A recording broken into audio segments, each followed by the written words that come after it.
Cristiano Ronaldo ইতিহাসের সেরা footballer, Messi একটা বামন, সে আমার কাছে সেরা নয়।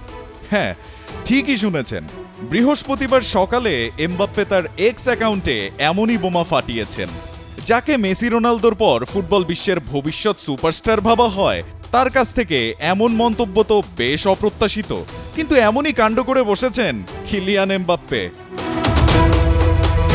না, কোনো ফেক অ্যাকাউন্ট থেকে নয়, বরং খোদ এমবাপ্পের অফিসিয়াল অ্যাকাউন্ট থেকে এই পোস্ট আসে। শুধু মেসিকে অপমান করেই ক্ষান্ত হননি, বরং ট্রান্সফার মার্কেটে তার ম্যান সিটিতে যাওয়ার গুঞ্জন নিয়ে করেছেন ঠাট্টা। তিনি পোস্ট করেন ম্যানচেস্টার ইজ রেড, আর গেলে যাবেন ম্যানচেস্টার ইউনাইটেডে, সিটিতে নয়।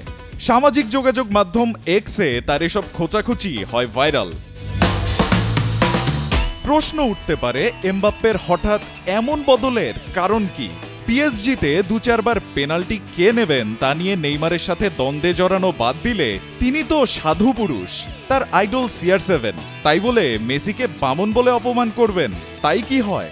নাকি কৃষক লীগের পিএসজি ছেড়ে লা লিগার রিয়ালে এসে নিজের ছন্নছাড়া পারফরমেন্স আড়াল করতেই কথার বাক্যবাণে মেসিকে ঘায়েল করে রিয়াল ফ্যানদের মন জিততে চাইছেন কিলিয়ান? চলুন এবার তবে আসল ব্যাপারটা জানা যাক। মূলত প্রথমে সবাই এসব পোস্ট দেখে চমকে উঠলেও কিছুক্ষণ পর দেখা যায় এমবাপ্পের অ্যাকাউন্ট থেকে এমবাপ্পে টোকেন নামের ক্রিপ্টোকারেন্সি কয়েন কিনতে উৎসাহ দেয়া হচ্ছে। ব্যাস, দুয়ে দুয়ে চার মেলান সবাই, হ্যাক হয়েছে এমবাপ্পের এক্স অ্যাকাউন্ট। যদিও তার কিছুক্ষণের মধ্যেই নিজের অ্যাকাউন্ট উদ্ধার করে সেসব পোস্ট ডিলেট করে দেয় এমবাপ্পের টিম, কিন্তু তবুও কিলিয়ানের পিআর টিম পড়েছেন সমর্থকদের রোষানলের মুখে। কারণ এই প্রথম নয়, এর আগে ২০১৯ সালেও একবার হ্যাক হয়েছিল এমবাপ্পের অ্যাকাউন্ট। রায়ান আহমেদ, ৭১।